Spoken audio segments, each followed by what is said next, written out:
seeing how I feel here early in the morning. There's a little glare in these shots because I got out here about 20 minutes to 6 in the morning because I had a busy day. I had to get the kids to school and get on a call for work at 8 o'clock and then do groceries afterwards. So I thought, well, the only way I'm going to get my workout in here is if I get up early and get out there and do it like that.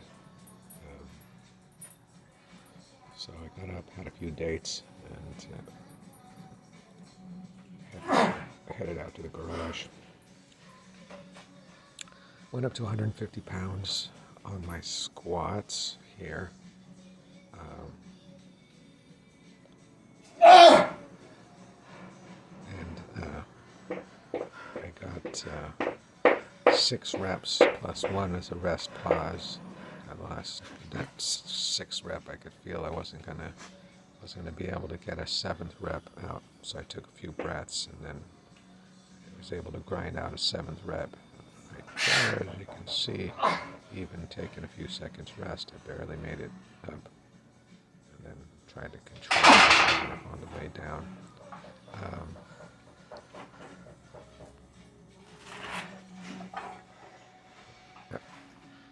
Been doing that the last couple of weeks too, is even though I know I'm not going to get that last rep on the squats, I'll try and control that negative, which I can get away with doing because I have the power rack, which allows me to just set that bar down, and because my reps are very much under control.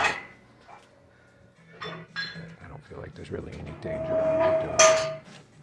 And then, of course, I'll move to my front squats, which this tandem seems to be a really good combination for me because of the leverages, because my hips tend to be pretty dominant on my regular back squats.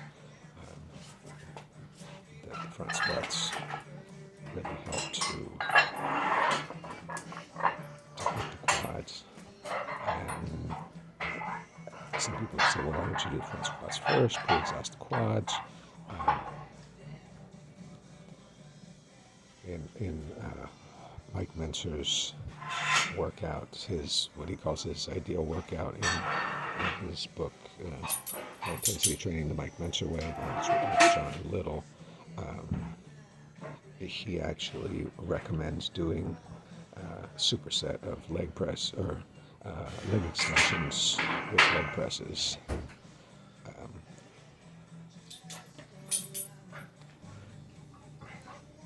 This is not something that I'm comfortable doing because squats are the exercise that just takes so much concentration and sticking that I'm thinking about to before my workout. So I think it's just not practical for me to focus on anything before that and then come off and try and do that tired. And it's not like a leg press. I can't just do a leg extension and then go straight to a squat within 20 seconds or something like that. It's just not practical. When I do the squats, I'm putting everything into it, all my focus, all my energy. So to me, the front squats is sort of just to kind of burn out anything that I haven't already fatigued with the back squats. And like I said, it works for me. Might not be best for everybody depending on your leverages or something like that. Some people might get everything they need from back squat.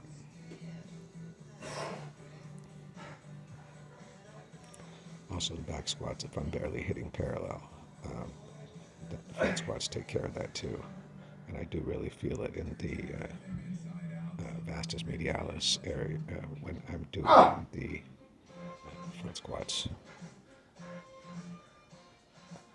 think I get 7 here. I was hoping to get more because I got 7 last time.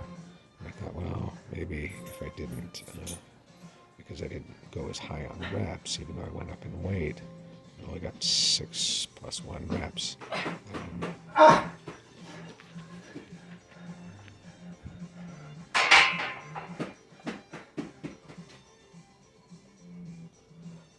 But I think I did. I felt pretty fatigued after those squats because I think that I did push it hard.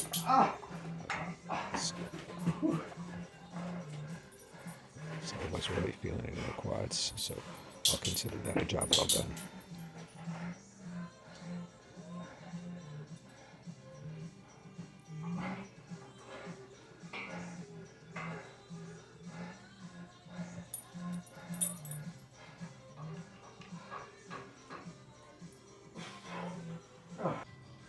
On my dips, unfortunately, there's a lot of glare from the light above me there. It's a big fluorescent light, like an old shop light.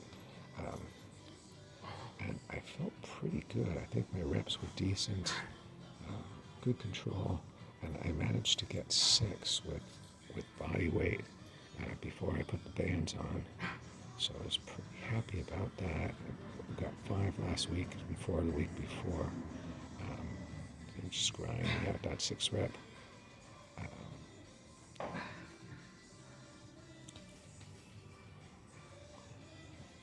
So that made me feel better too, because I was thinking, well, it's so early, maybe I just didn't have it for the squats. Maybe because I got up so early. But I'll just assume I'll give it everything that I had, because that's pretty much what it felt like.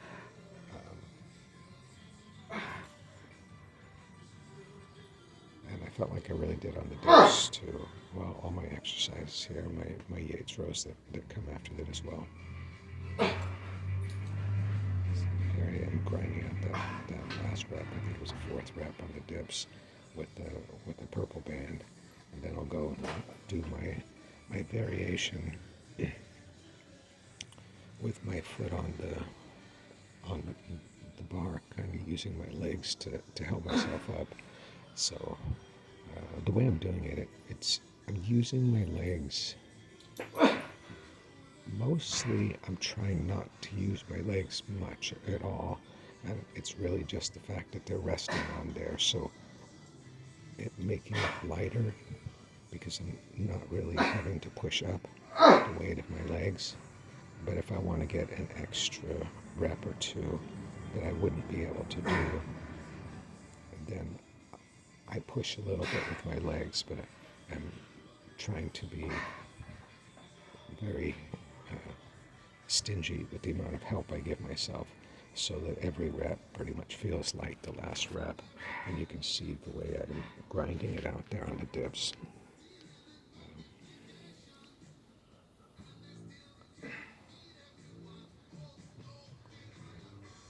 Here, same with the Yates row.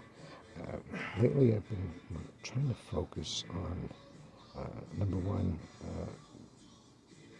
holding for a moment at the top position, but also not really resting at the bottom. So you see, hold a moment there, and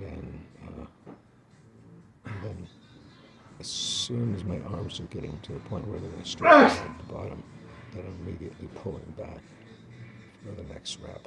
So I'm really not giving myself any rest in between reps.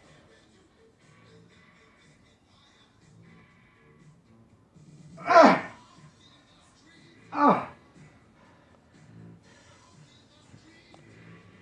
when I feel myself kind of starting to give out, then I have to kind of reset my body position, try and grind out another couple reps. So everything is just to try and make it a little bit harder. That's the goal.